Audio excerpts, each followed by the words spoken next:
A Christmas Blessing and Other Poems by Robert Smithdas. About the author.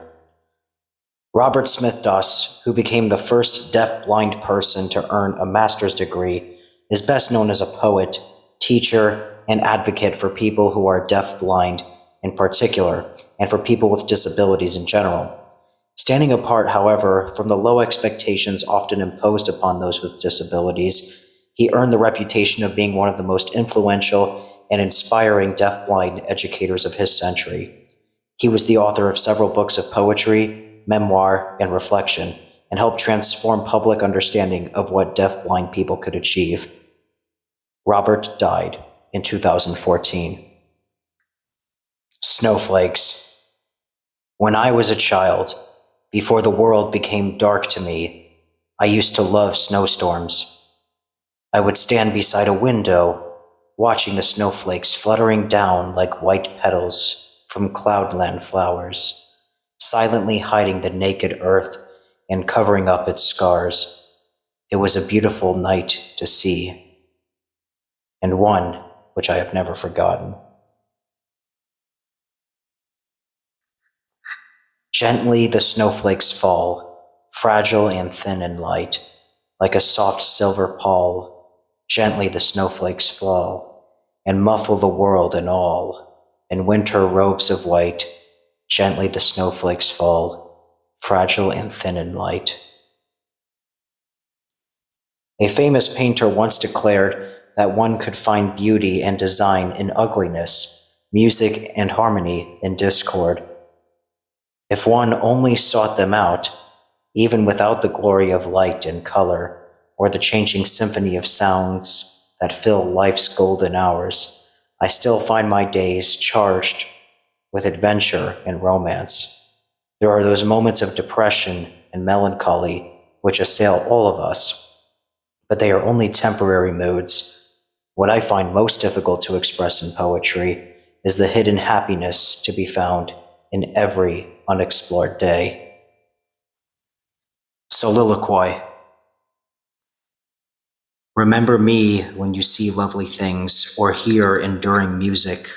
I, too, recall the joyous songs and colors of this earth. But now my eyes are closed, my ears are sealed, and only the soft whispers of my soul disturb the silent darkness of my days. Here in the dark I build a world of dreams from living essences. My fingers trace the fragile beauty of a full-blown flower, the placid kindliness of wood and stone, and the warm smiles of cherished friends who share life's changing seasons as they come and go. Pity me not that light no longer fills these eyes with shapes of suns and moons and stars, and crisp young blossoms from an April field, nor that the birds no longer sing to me, their gay cascades of gladness from blue heights, where all the voices of the winds are hushed. I know the joys of full and active days, the task well done, the goal I sought attained, the keen delight of knowing that my deeds span future years, and bring to those who share the desire of fuller living I have known, the strength of faith, bright hopes for happiness. Hidden away in the dark corner of consciousness, waiting to be revived by some fortuitous incident or thought, there are always memories we believed had been forgotten. Suddenly they come to life again, with all the vividness of their original reality, and we find it difficult to renounce them.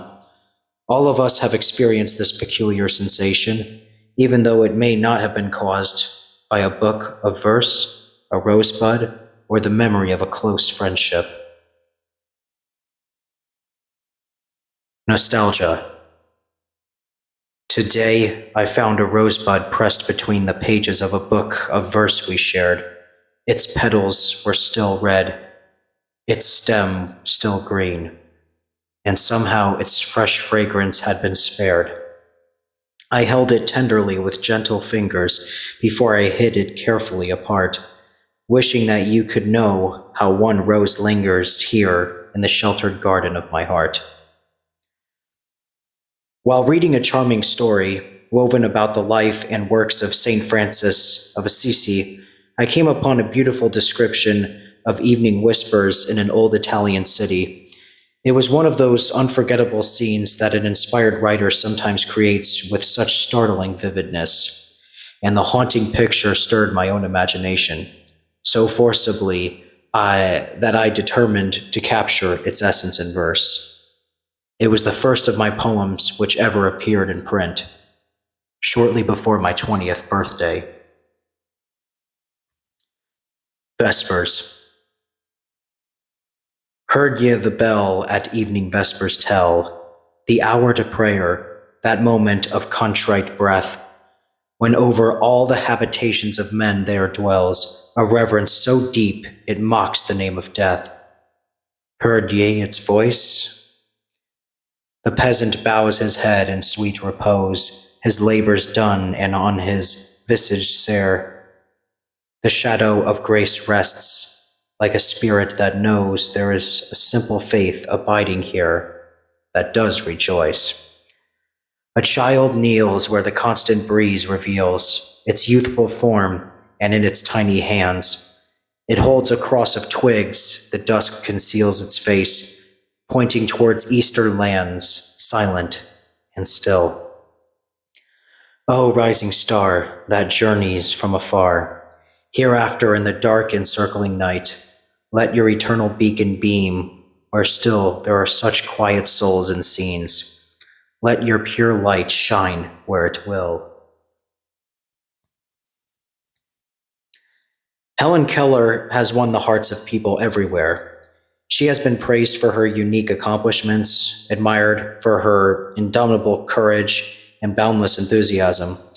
It was the story of Helen Keller's life and achievements, more than any other influence, which inspired me to dream of a college education and subsequent success in some chosen field of work. Little wonder, then, that I deemed myself greatly honored when, as a part of our Founders' Day celebrations, I was requested to recite the following poem at a ceremony dedicating the beautiful sunken garden at Burrowwood to one of the world's most beloved women. Tribute to Helen Keller.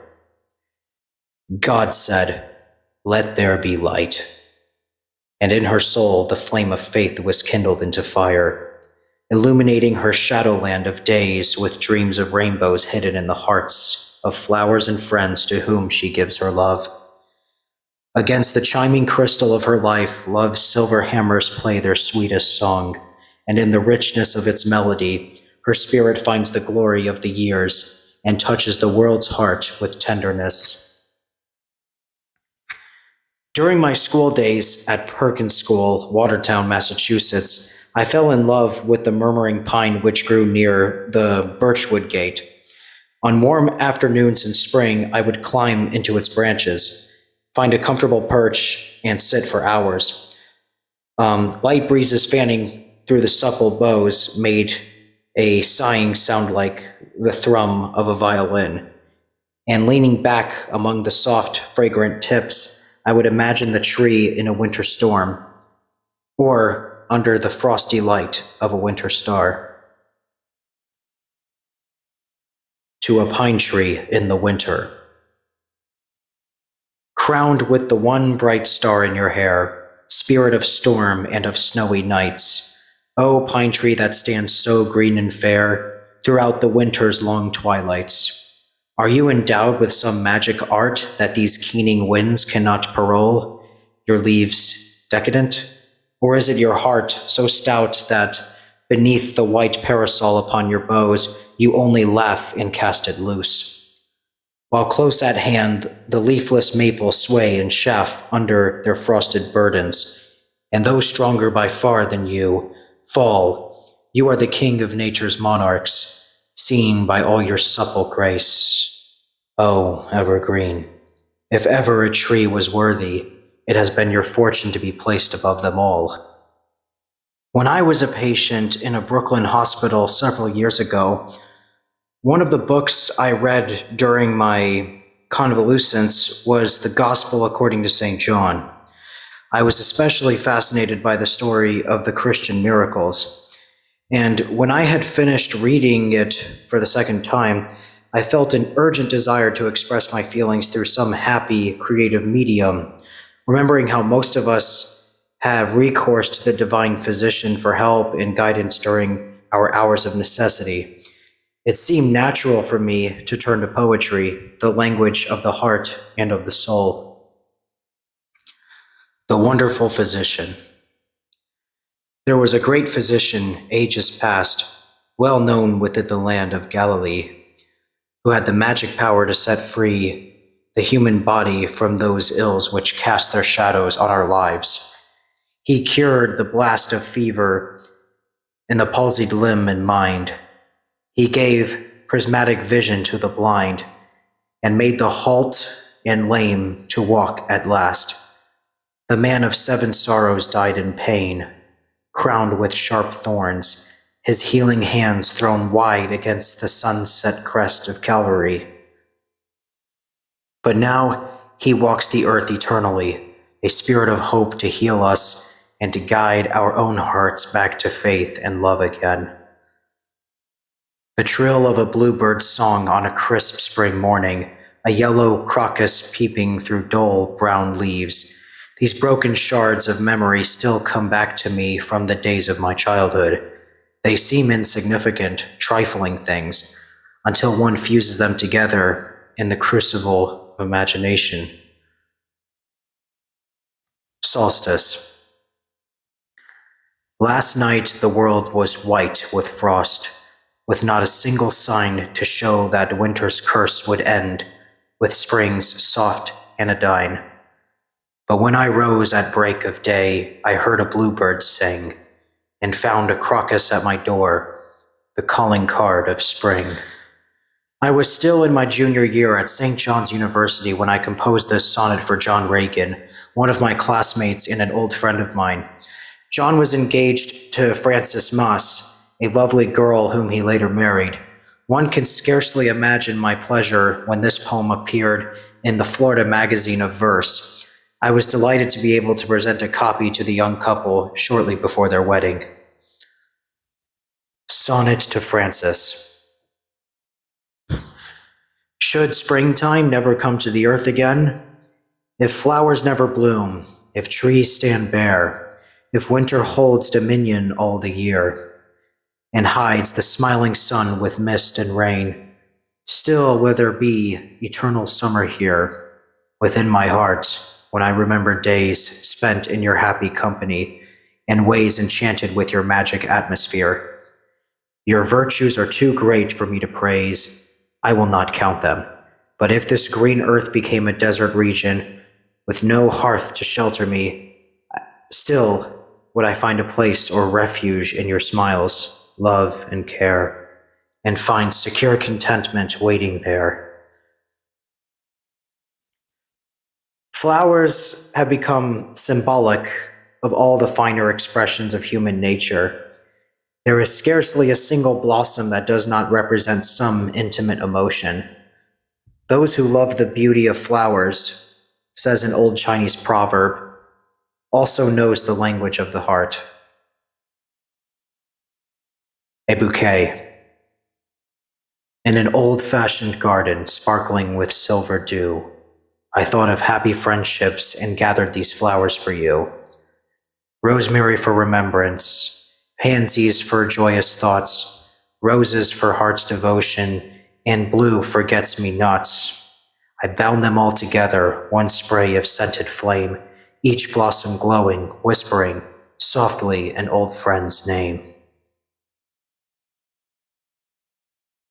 Each time I visit my home in Pittsburgh, Pennsylvania, I rediscover familiar objects which remind me of my mother. A tiny angel under the Christmas tree, an old teapot, a rose bush that she planted in the summer garden years ago. They are similar to other objects I have seen in countless places, and yet they are so intimately different.